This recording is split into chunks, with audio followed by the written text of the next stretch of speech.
Does anything worry you? Do you have bad days? This question is from Bhashan. First of all, I don't have days. Because the days are only in your memory. In your reality, there's only now, isn't it? Yes or no? The problem right now is human intellect.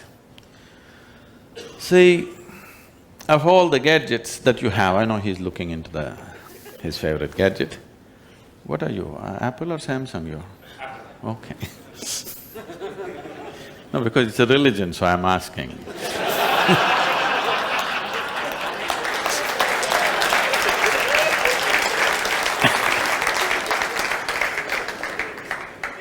It's almost like asking, are you Hindu, Muslim, Christian, what are you? Are you Apple, Samsung or BlackBerry? We're almost getting there, isn't it? So, human intellect, of all the gadgets that you have, even including the Apple, human mind is the most sophisticated gadget on this planet. Do you agree with me? Every other gadget has come out of this. But we are busy looking into the iPhone, completely missing the eye. Right now, for most human beings, let me not use the word most, for too many human beings, this mind is not a miracle that it actually is.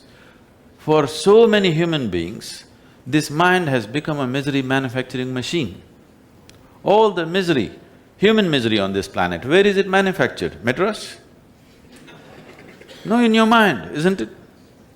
What should have been the greatest miracle, unfortunately has become a source of misery for human beings. Why is this so? There are two dimensions to your intelligence. One is perception, one is the penetration of your intelligence, another is the memory aspect of it. Because of the kind of education systems that you're suffering right now, which is 100% memory-based, all you have to do is memorize something, vomit it somewhere.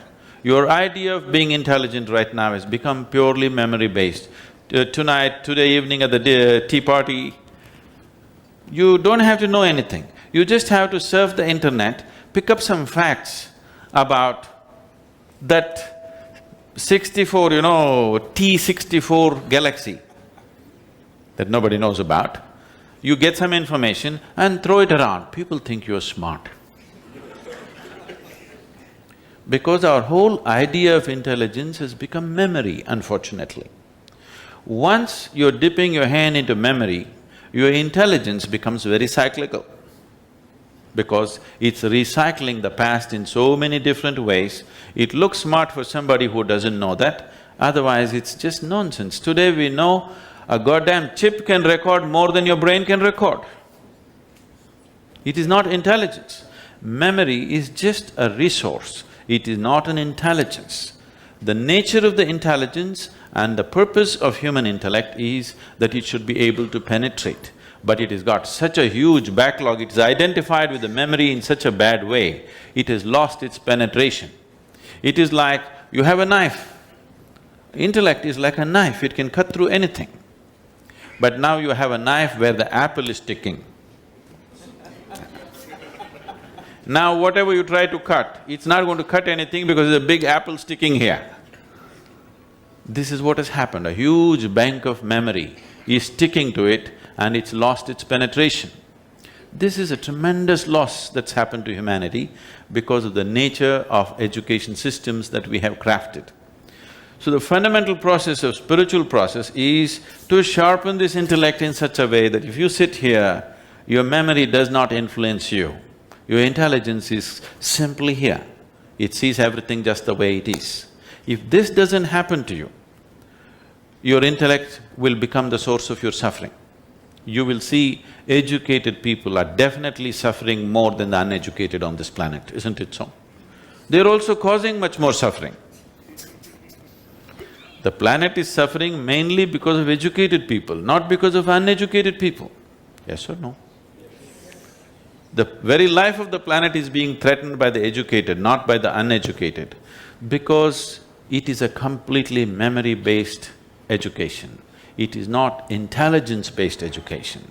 We need to shift this. If the education systems are not going to shift it, as individual people, you must shift, especially if you want to be an entrepreneur.